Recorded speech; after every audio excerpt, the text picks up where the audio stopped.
What's up, guys? All right, we did top 10 plays, and there was some passes in there that literally only Magic Johnson would have done, like, thought about, because I was just like, what in the world? But, um, but anyway, we're doing, how good was Magic Johnson really? Check this out. As a five-time NBA champ, three-time league MVP, Hall of Famer, and the straw that stirred one of basketball's most famous styles of play, how good was Magic Johnson really? Humble beginnings. Magic's childhood was far from lavish. He was born in Lansing, Michigan to an assembly worker and a school janitor. Since Dang. Magic had 6 siblings and 3 half-siblings, his parents had to work extra hard to provide for the family. Realizing his family needed him, Magic rose to the occasion and often chipped in by joining his father on his garbage collection route. His parents' work ethics were not the only thing to rub off on Magic during his childhood, as he picked up on another integral aspect from their lives: a love for the game of basketball. Magic trained with his dad night and day, teaching him the ins and outs of the sport. Magic was good, real good. It quickly became clear that Magic had a future in basketball and a chance to give his family a better life. As a ninth grader, he shattered the city record for most points in a junior high game by putting up 48. Then as a sophomore, he recorded 36 points, 18 rebounds, and 16 assists, all in one Wow. game. Magic was making a name for himself, literally. This triple-double led to a writer from the Lansing State Journal referring to him as Magic for the very first time, and it became one of the most well-known nicknames in sports history. College life. Magic still had a ways to go in turning the sport he loved into a way to provide for his family. Even though he was a 2-time All-State selection and a McDonald's All-American in high school, he needed to prove himself all over again at the collegiate level to potentially one day hear his name called at the NBA draft. But being referred to as one of the best players to ever come out of the state of Michigan, Magic had his pick of the litter when it came time to choose a college. He landed on Michigan State after deciding staying close to home was important to him. Magic actually didn't consider this to be a launchpad for the NBA. Instead, he focused on becoming a TV commentator by majoring in communications, which isn't I didn't all know that that. shocking when you consider his outgoing personality. But his plan B wouldn't hold him back. Magic thrived on the hardwood for the Spartans and quickly became one of college basketball's brightest stars. Indiana As a State? freshman, Yeah. he averaged 17 points, 7.9 rebounds, and 7.4 assists, and made it to the March Madness Elite Eight. Sophomore year, he put up nearly identical numbers, but this time, he led Sparty all the way to a national title. It was the most watched college basketball game ever. Magic outdueled Larry Bird and was named the Final Four's most outstanding player. A star is born. Dude, that was an awesome game. I don't know. I think I did a reaction to that game on my channel, but I'll, that was probably one of the best games I've ever seen, even though Larry ended up losing. But as far as like TV and the most popular and all that stuff, that was the game that I loved watching the most right there. That was dope. The way to a national title. It was the most watched college basketball game ever. Magic outdueled Larry Bird and was named the Final Four's most outstanding player. A star is born. Magic's rookie season ended up being one for the books, but first, he had to make the league. After dominating college basketball for 2 seasons, Magic decided to enter the 1979 NBA draft. Possessing such a unique skill set for someone standing at 6'9" and coming off a Jeez. national title, it was no surprise that Magic went #1 overall. And while top picks usually join organizations, Hold up, sorry. such a unique skill set for someone standing at 6'9" and coming off a national title, it was no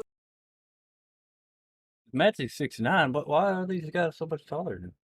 surprised that Magic went #1 overall. And while top picks usually join organizations who have fallen on tough times, he was drafted by the Lakers. The Lakers were coming off 3 straight playoff appearances and only had the first pick as compensation for losing a free agent That's some a few pressure years right there. earlier. But being the #1 pick and playing in a city like LA for a team consistently reaching the postseason, there were sky-high expectations from Yeah, Magic. that's a lot of pressure. Didn't phase Magic one bit. He managed to live up to those and then some. As a rookie, he averaged 18 points, 7.7 rebounds, and 7.3 assists per Ooh, game, and was ooh. named to the All-Star team. And if that wasn't enough, he was a starter, a very rare and prestigious honor for a rookie. In addition to individual success, Magic helped the Lakers reach the finals after going 60-22 in the regular season. Then when LA was up 3-2 in the series against the 76ers, Magic's running mate Kareem Abdul-Jabbar was ruled out for Game 6 due to injury. People counted out the Lakers because of this. They had no faith in Magic, but Magic was used to to overcoming tough times, and with his family counting on him, he had no choice but to rise to the occasion. He led the Lakers that night to a 123-107 win, as he put up one of the greatest stat lines in finals history. 42 points, 15 rebounds, 7 assists, and 3 steals. He was named NBA Finals MVP, becoming the only rookie to ever do so.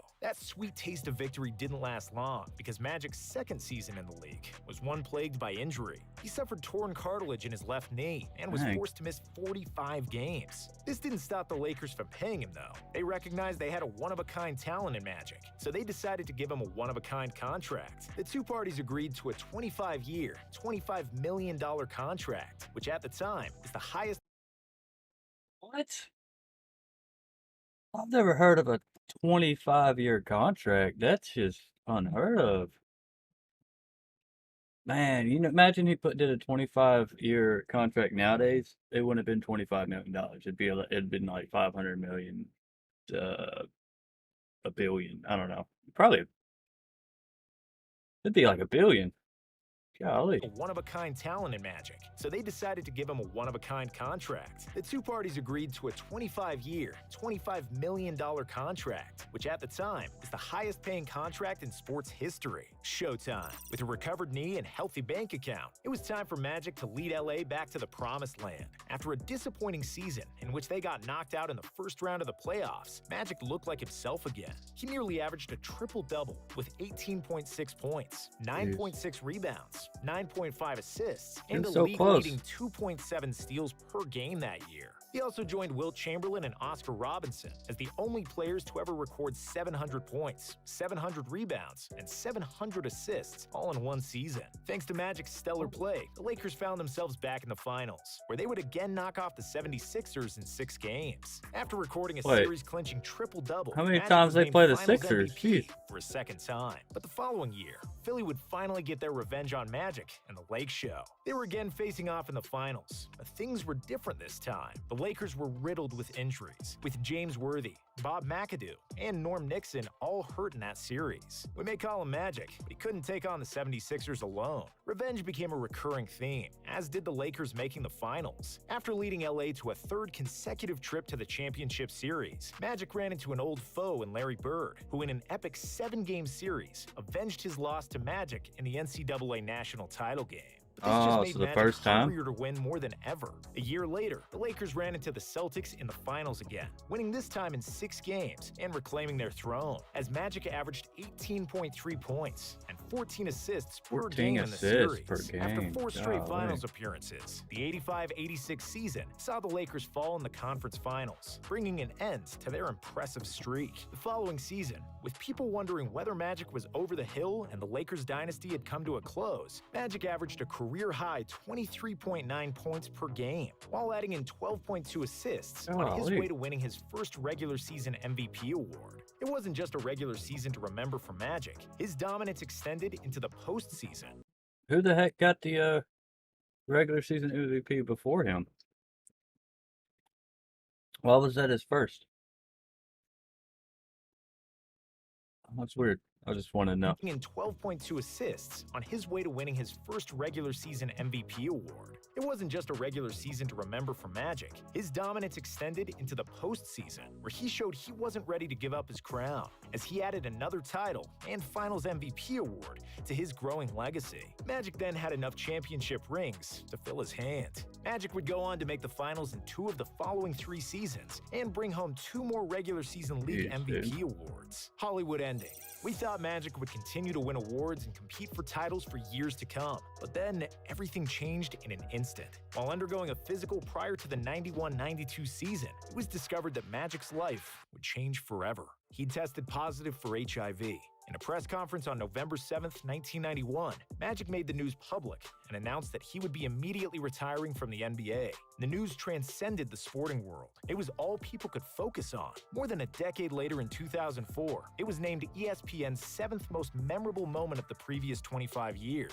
Then, even though Magic was retired, fans voted him as a starter for the '92 NBA All-Star Game. Magic picked up exactly where he left off, filling up the stat sheet with 25 points, 9 assists, and 5 rebounds. On his way to being named the game's MVP, being named a starter demonstrated just how much fans and his fellow NBA peers respected him, and his performance proved just how good he was. The same should be said for his inclusion in the '92 U.S. Olympic basketball team roster, better known as the Dream Team. There was zero debating that Magic belonged on one of the greatest, if not the greatest, basketball teams of all time. Following a brief stint as coach of the Lakers, Magic unretired and laced him up in the purple and gold one more time during the 95-96 season. Even at 36, Magic made his impact on the court, averaging 14.6 points, 6.9 assists, and 5.7 rebounds. Magic made his impact on the court, averaging 14.6 points, 6.9 assists, and 5.7 rebounds per game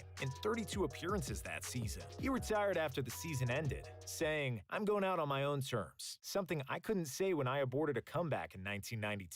Legacy. Magic's resume was about as lengthy as they come. He was a 5-time NBA champ, 3-time Finals MVP, 3-time regular season MVP, 12-time All-Star, 2-time All-Star Game MVP, and 9-time All-NBA first-teamer.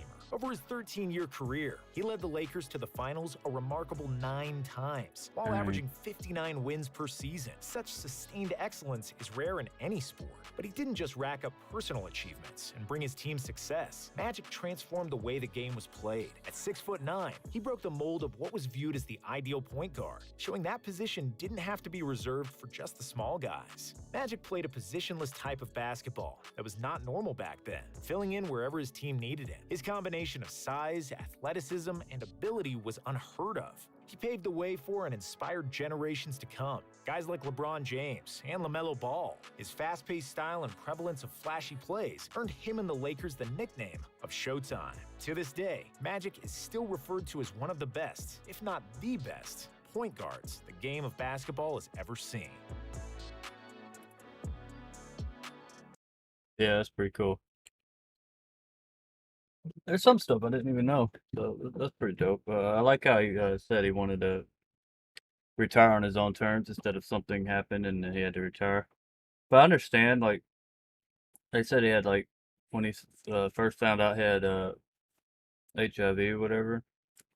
I understand what was going through their heads back then. Like no one really knew much about it. You know, there's no treatments and all that stuff, so they were literally thought he was going to die.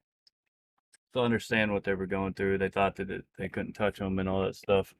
But, you know, if it happened nowadays, he probably would have played an extra 10 years. But that's cool. But if y'all have any more suggestions, let me know. Like, comment, subscribe, hit the notification bell, and I'm out. Peace.